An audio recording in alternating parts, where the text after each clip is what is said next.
നമസ്കാരം. പ്രധാന വാർത്തകൾ. വയനാട് ഉരുൾപൊട്ടൽ, പുനരധിവാസം വൈകുന്നതിനെതിരായ യൂത്ത് കോൺഗ്രസ് മാർച്ചിൽ സംഘർഷം, ലാത്തിചാർജ്. വയനാട് ഉരുൾപൊട്ടൽ ദുരന്തബാധിതരുടെ പുനരധിവാസം വൈകുന്നതുമായി ബന്ധപ്പെട്ട് കേന്ദ്ര സംസ്ഥാന സർക്കാരുകൾക്കെതിരെ നടത്തിയ യൂത്ത് കോൺഗ്രസ് പ്രതിഷേധത്തിൽ സംഘർഷം. പ്രവർത്തകർക്ക് നേരെ പോലീസ് ലാത്തിചാർജ് നടത്തി. കളക്ട്രേറ്റിലെ ഗേറ്റ് തള്ളി തുറന്ന് അകത്ത് കയറാൻ പ്രവർത്തകർ ശ്രമിച്ചപ്പോഴാണ് സംഘർഷമുണ്ടായത്. 3 തവണ പോലീസ് ലാത്തി വീശി. പ്രധാന ഗേറ്റ് പ്രവർത്തകർ കടക്കാൻ ശ്രമിച്ചപ്പോൾ ബാരിക്കേഡ് ഉപയോഗിച്ച് പോലീസ് ആദ്യം തടഞ്ഞിരുന്നു. ഇതിനുശേഷം ബാരിക്കേഡ് ഇല്ലാത്ത മറ്റൊരു ഗേറ്റ് വഴി പ്രവർത്തകർ കടക്കാൻ ശ്രമിക്കുകയായിരുന്നു. ഇതാണ് സംഘർഷത്തിലേക്ക് എത്തിയത്. കണ്ണൂരിൽ ലോറി മറിഞ്ഞ് അപകടം, ഒരാൾ മരിച്ചു. കണ്ണൂർ മാക്കൂട്ടം ചുരത്തിൽ കണ്ടെയ്നർ ലോറി മറിഞ്ഞ് ഒരു മരണം. ഡ്രൈവർ ജാർഖണ്ഡ് സ്വദേശി ബുദ്ധറാമാണ് മരിച്ചത്. ലോറിയിൽ കൂടെയുണ്ടായിരുന്ന മറ്റ് 5 പേർക്ക് പരിക്കേറ്റു. ഇവരെ ആശുപത്രിയിൽ പ്രവേശിപ്പിച്ചു. ഒരാളുടെ പരിക്ക് ഗുരുതരമാണ്.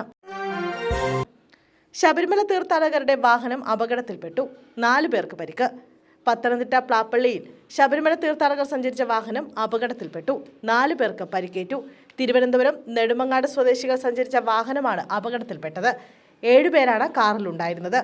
ഇവരിൽ 4 പേർക്കാണ് പരിക്കേറ്റത്. പരിക്കുകൾ ഗുരുതരമല്ല എന്നാണ് വിവരം. CPM കരുനാഗപ്പള്ളി ഏരിയ കമ്മിറ്റി പിരിച്ചുവിട്ടു.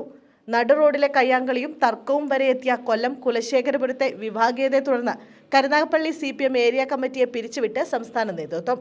സംസ്ഥാന സെക്രട്ടറി MV ഗോവിന്ദന്റെ നേതൃത്വത്തിൽ നടന്ന ചർച്ചയ്ക്ക് ശേഷമാണ് തീരുമാനം. കമ്മിറ്റി പുനഃസംഘടിപ്പിക്കാനും തീരുമാനമായി.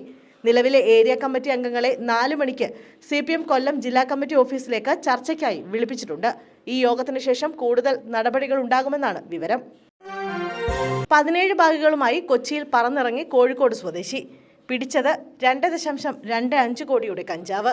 വിമാനത്താവളത്തിൽ 2.25 കോടി രൂപയിലേറെ വില വരുന്ന കഞ്ചാവ് പിടികൂടി. കൊച്ചി കസ്റ്റംസ് യൂണിറ്റാണ് 7,920 ഗ്രാം കഞ്ചാവ് പിടികൂടിയത്.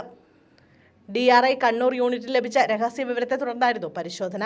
ബാങ്കോക്കിൽ നിന്നും എയർ ഏഷ്യ വിമാനത്തിൽ നെടുമ്പാശ്ശേരി വിമാനത്താവളത്തിലെത്തിയ കോഴിക്കോട് സ്വദേശി ഫവാസാണ് പിടിയിലായത്.